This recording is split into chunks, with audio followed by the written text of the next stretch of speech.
ఈ నెల 14న అంజన్న ఆశీర్వాద యాత్ర పేరిట కేంద్ర మంత్రి బండి సంజయ్ కుమార్ మహాపాదయాత్రకు శ్రీకారం చుట్టారు. కరీంనగర్ పార్లమెంట్ నియోజకవర్గ పరిధిలో నూతనంగా ఎన్నికైన వారితో పాటు దాదాపు 10,000 మంది కార్యకర్తలతో పాదయాత్ర చేయబోతున్నారు. ప్రజలంతా బీజేపీని ఆశీర్వదించి అత్యధికంగా స్థానాలను గెలుచుకోవడంతో ఇచ్చిన మాట ప్రకారం మొక్కులు తీర్చుకునేందుకు సిద్ధమయ్యారు.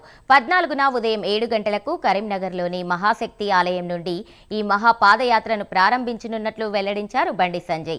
రేకుర్తి, కొత్తపల్లి, గంగాధర, పూడూరు, కోడిమల్య, మల్యాల వీధులుగా కొండగట్టు అంజన్న ఆలయం వద్దకు చేరుకుంటారు. దాదాపు 40 కిలోమీటర్ల వరకు కాలినడకన వెళ్లి కొండగట్టు ఆంజనేయ స్వామికి ప్రత్యేక పూజలు నిర్వహించి మొక్కులు చెల్లించుకుంటారు.